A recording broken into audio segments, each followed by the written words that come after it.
Onion Cycles podcast is about thought provoking, emotion evoking, action driven, step by step guidance to explore the unique, glorious, and wonderful ocean of your being.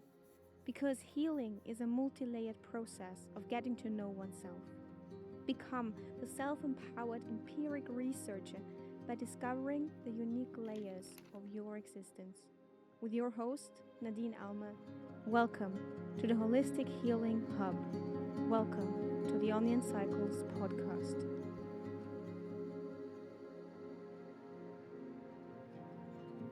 Hello and a warm welcome to all of you, my beloved fellow healing integrating onions. Welcome back to another episode. Thank you so much for tuning in again, for investing your time and energy on the pursuit of getting to knowing yourself and all the mosaics that make up the wonderful being that is you. I welcome you this week to Story 42, Episode 44, Fragments of Self. That speaks for itself. I think the main sources for this week's episode come from Carl Jung's archetypes.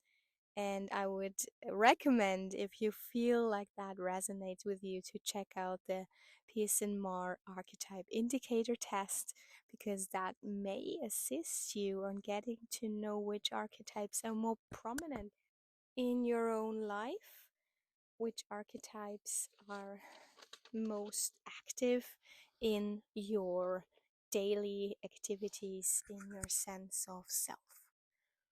This episode is one part, the 4 main archetypes, then the second part, the 12 Jungian archetypes, and then the last part is something that comes from myself, from my own experience, that I just wanted to throw into the discussion, and that also will be included in the exercise for this week.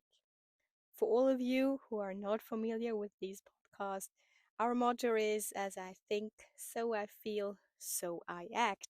Therefore, acting is the most important thing of all, because without the acting, nothing ever will really change. And so each episode is coupled with a worksheet that you can download for free on my website www.wonderfinder.org. And on said worksheet, we have specific exercises that make each episode more personal, more intimate, and hopefully assist you and support you on your own journey. Now, as announced, this week's episode is discussing the fragments of self. According to Carl Jung, there are 4 main archetypes. I share these just to have an overview, and we use the same vocabulary on this. The first one of the main archetypes is the self. That represents the unified center of the psyche, and it aims for wholeness and integration of all aspects of the personality. So in doing this work being self-growth, self-development, self-research, being a self-empiric researcher of your own self, that is exactly what this podcast aims at, being able to integrate what has been fragmented. The self also guides the process of individuation, meaning personal growth and self-realization. The second main archetype is the persona, and you might know that from marketing terms.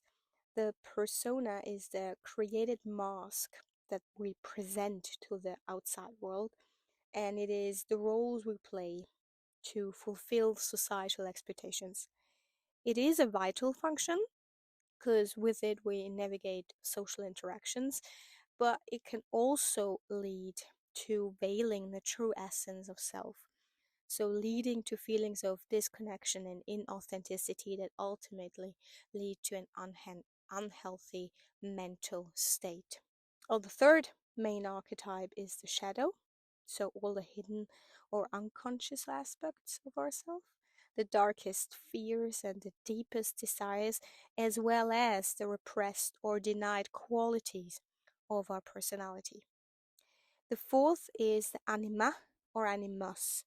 Anima represents the feminine aspects of the male psyche, and animus the masculine aspect of the female psyche. So we have here represented the unconscious opposite gender qualities within each individual.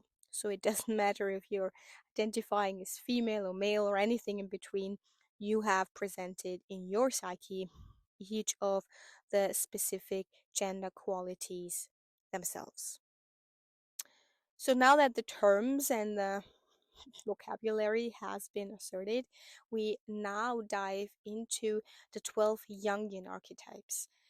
They are basically the themes that shape our thoughts, emotions, and behaviors. And the reason why I wanted to discuss them more deeply, and we'll dive into them in a little while, is because I addressed that before. The Jungian archetypes are the base of the hero's journey, defined by Joe Campbell.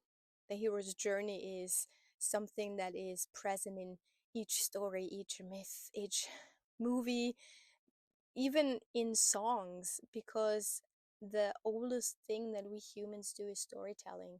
And we do storytelling to learn from the past and to have an evolution happening going forward into a future so that we can implement what we have learned through these experiences. So the 12 Jungian archetypes basically shape or serve as the themes that shape our thoughts, emotions, and behaviors in our daily life.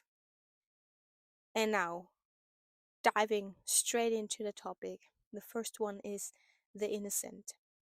It is reflected by purity, optimism, desires to be happy and free. And the strategy of the innocent is doing things right and embracing faith and optimism. And it might also lead to being gullible or naive in the way we approach things. The second one is the orphan. The desires is connection and belonging, and the fear is being left out or standing out.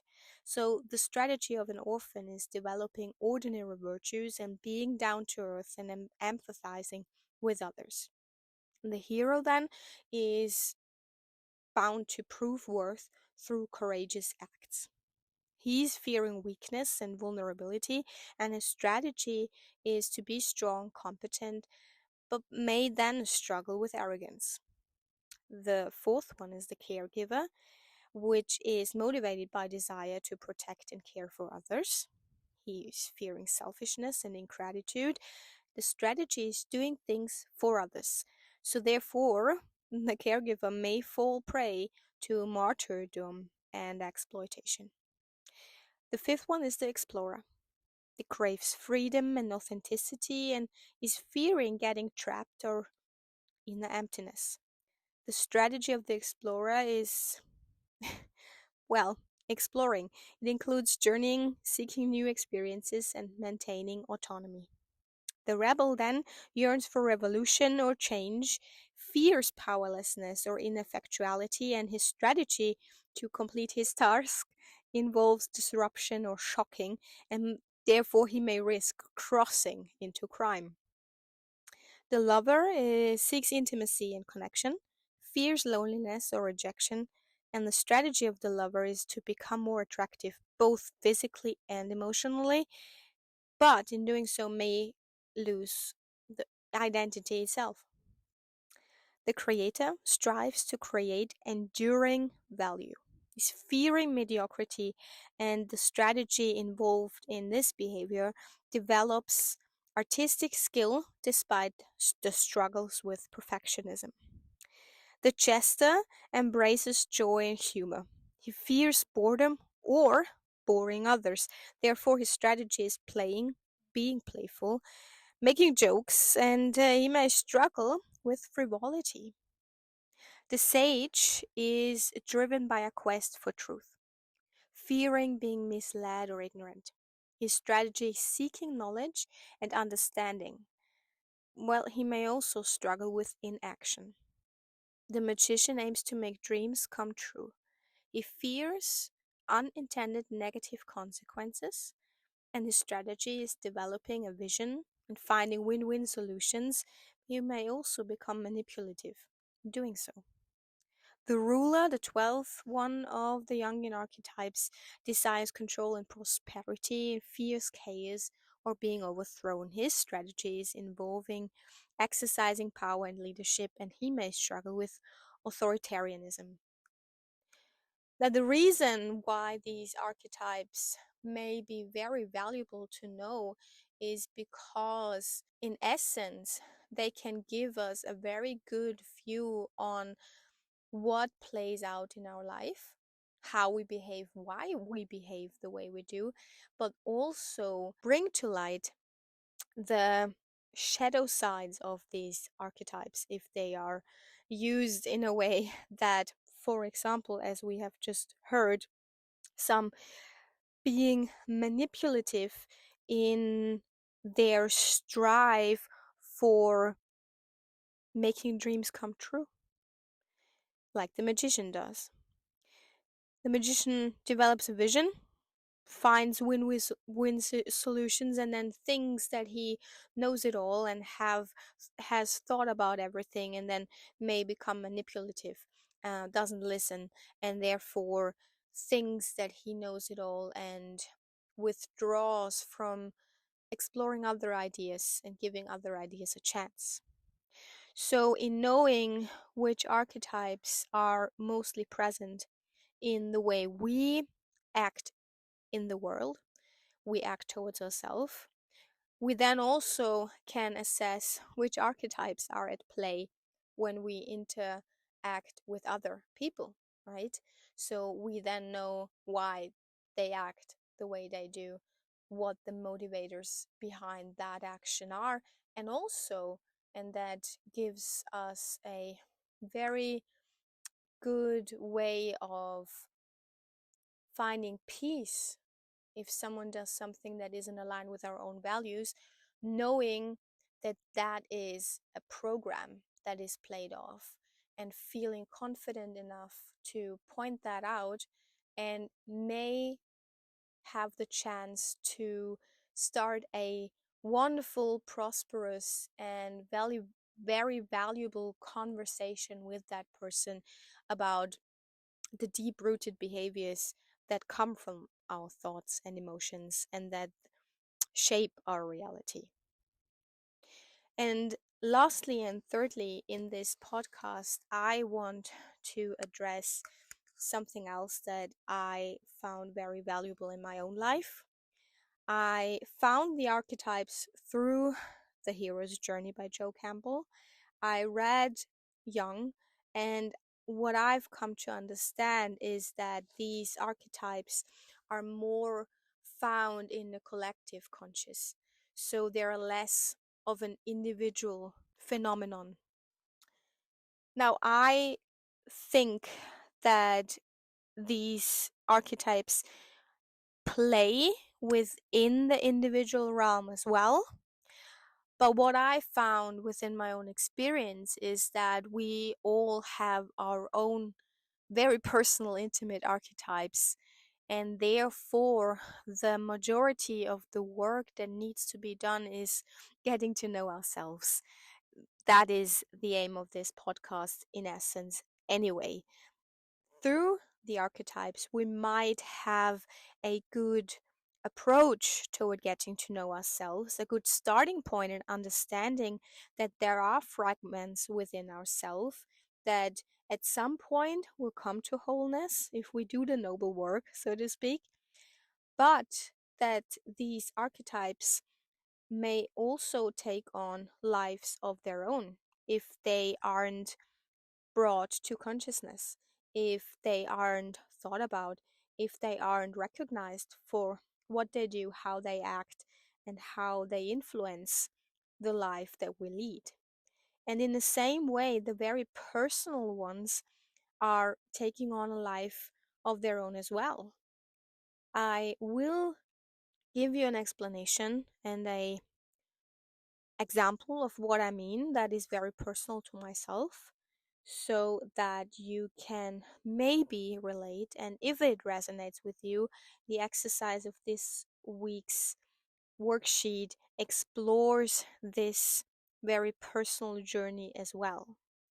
So, if we talk about the inner critic, that voice that comes up whenever we don't feel like we worked enough or have done enough for our kids, have done enough for our dogs, have done enough for ourselves or for other people, if we have said no, or if we hand in a report and get bad feedback, or anything that happens that feels like we're being thrown off course, that very critical voice that tells us we're not enough, we're not worthy enough, we're not whatever enough. That's what I call the inner critic. It can be it can have multiple names. I don't know if you have that voice, and if you have that voice, what you would call it. I call it the inner critic. What I'm trying to say is that this inner critic was very, very loud and had a huge manipulative control over my life, as long as it was a unconscious program that played out, meaning I wasn't aware of the existence of that voice in my head. It just overtook my sense of self, and I was acting out from this voice in my head that told me I wasn't enough. There was a long period of work going into realizing that there are a load of different voices in my head, a load of different programs playing themselves out in my life. And one of the realizations was that there is a voice that is the inner critic. And for a very long period in my life, what I did was I tried to ignore or suppress that voice, because I was told that this inner critic is just there to disrupt. There is no worth in that voice, and basically, it doesn't have the right to tell me that I'm not good enough. And to an extent, I do agree with that approach. However, I feel like since the aim should be to integrate every fragment of what is shown to us in our life, the aim for making us whole again, it shouldn't be a battle with different parts of ourselves. I do appreciate that it might take a lot of time to get to a point where one is able to give one of these aspects or fragments a peace sign and stretch out the hand and try to befriend it. And I do also appreciate that the most work may as well be building that very bridge to filling that gap of this is the realization that there is something playing out that is a fragment of self, and then not struggling against it and not falling back into victimhood and making that fragment responsible and trying to repress it. However, once you're able to start building that bridge, that is where I believe effectively personal change starts to occur, because that is when you realize that this part for a very long time identified as being you. You identified as being it, and it helped you through a lot of things. For example, my inner critic is the reason that I excelled at most of my schoolwork, at most of my university studies, and it also made me constantly strive for more, constantly try to be more, and constantly explore new options and stay curious about how I can attain that goal of becoming more. So, in a way, that inner critic was the turning point in most decisions of my life, when I was asked to deliver more in order to attain a goal that I set for myself, both when it was still unconscious and in the conscious state, right? And the same is true for my coping mechanisms, my binge watching and my binge eating. My binge watching and my binge eating are coping mechanisms, that is for sure. And they have taken on a life on their own because they have been with me for, I believe, since I was 12, at least the binge eating has. So, in a way, they have been longer friends than I have in my life right now. So they have taken on a role of their own and they still play themselves out. However, nowadays, I'm not only very much conscious of the program that plays out when they come up, I most of the times know why they come up. So I'm in a better objective bird's eye view on what is playing out in my life and why it is playing out, and I then can also appreciate them for what they're doing. And more often than not, I even achieve them to be less extensive than they used to be, but also sometimes they give me inspiration when I acknowledge them for why they're here, what they're doing, and lean into them as though they're just a good friend, hugging and embracing myself and giving myself a break.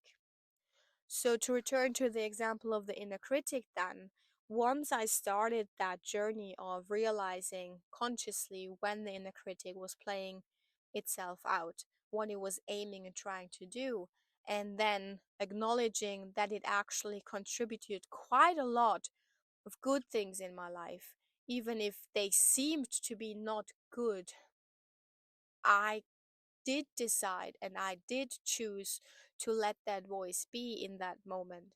So I took on a lot of self responsibility. I relieved my inner critic from the responsibility I put onto them.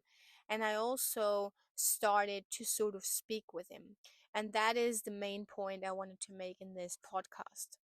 While we're exploring the Jungian archetypes and while we're still in the stage where we get familiar with realizing that there is a lot playing out within one person and we're just not one personality and one character trait and one thing. We are a multitude of drops that makes up the ocean that is us, a multitude of little stones that make up the mosaic that is our personality, right? So all of these fragments play out in our lives, and in starting with the Jungian archetypes we get a feel an intuitive sort of skill set to find out what the more and deeper and maybe even more hidden archetypes of our personal space are. And once we are able to do that, and once I was able to do that with my inner critic, I started talking to it. Because, as strange as it sounds, I feel like a lot of people have forgotten the art of talking to oneself. The art of talking to yourself is something that I found very strange when I witnessed it in elderly people like my grandma. And now that I get older myself, I sort of see that there is a lot of value in talking to yourself and making space in your head, giving yourself even the time to appreciate that there's a whole universe within us and that we have a lot to talk about with ourselves that maybe not even the closest person to us could even imagine because they're just simply not in our body living our experience of life, right? So I started talking to my inner critic. I started talking to my coping mechanisms. I started talking to my head. I started talking to my gut, to my heart. I started developing a relationship with all the roles that came to play and showed their faces, if you will, in certain and specific situations. And I appreciated them for being there. I started talking to my inner child first, if I remember that correctly, because that was one of the first tools that was ever given to me, writing a letter to your inner self. And from there, I found that even every single year and stage of my life, I could write a letter to and interact with. And from there, it was a small step to realizing that I could actually also talk to my inner critic. And at times, I'm doing that because I feel overwhelmed with the inner critic telling me that I'm not doing enough, even though I totally feel like I don't have any energy left to do anything. So I would sit down if it gets too overwhelming, and I would talk to the inner critic, and I would tell this inner critic that I do really appreciate it coming forward, but that as it stands now, our body is just shutting down, and whatever we would try to do just because we feel we need to do it in order to be worthy wouldn't have the same quality as if we would just wait for a day, give ourselves that nap in the afternoon, or go to bed early and then do it the next day. However, there are also situations when I would talk to my inner critic and I would realize that actually this one is a goal for him, because I am sitting now here perfectly fine, binge watching something. While I let the inspiration that comes from that certain video just pass by, when in fact I could create something out of that, doing in one motion, having the benefit of making an advantage out of my binge watching by using what is presented to me in a creative way. So then I would say thank you very much for pointing that out. I do really not appreciate it right now, because I would really rather just stay on and watch a couple of more videos for an hour or two. I would really just want to be lazy today. However, I also know that this spark of inspiration will go by if I don't act on it, and I know that I am perfectly fine doing this because I am rested and I am well. I do hope that what I'm telling you here does make sense, and I do really hope that it is of some sort of service to you, to your own journey. I wholeheartedly send you embraces and wish you all the very best for your personal growth journey, for getting to know yourself. Don't fear yourself. Don't fear any coping mechanisms. Don't fear any sides of yourself that you haven't discovered yet. You are beautiful, and there are dark sides to every single one of us. And I do hope that this episode can shine a light on how wonderful it is to get to know oneself and to trust the process, that as soon as we start loving ourselves and every aspect of ourselves and everything that comes up. And that doesn't mean we're happy with what comes up, but we're still loving it. It's the same with kids. You don't always love them. It's the same with pets. You don't always love them. My dog runs off after a deer. I could kill her. I could really, I would be furious. But that is something that comes from me. That's my emotion mirrored on her, because I feel helpless and out of control. So it's actually not her fault at all, because she just acts on instinct, and I hadn't taken the responsibility for foreseeing her action. But in essence, I get to know something about myself then as well. And in the same way, I hope that this episode gives you a chance to get to know yourself on a deeper level. And I do hope that the relationship building that you embark on from now onwards will be giving you all that you need and a pinch of what you want. With all of that said, I see you, I understand you, and I love you very much. All the very best to you. Be kind to yourselves, be kind to others, and all the love and light in the world to you, my beloved fellow healing integrating onions.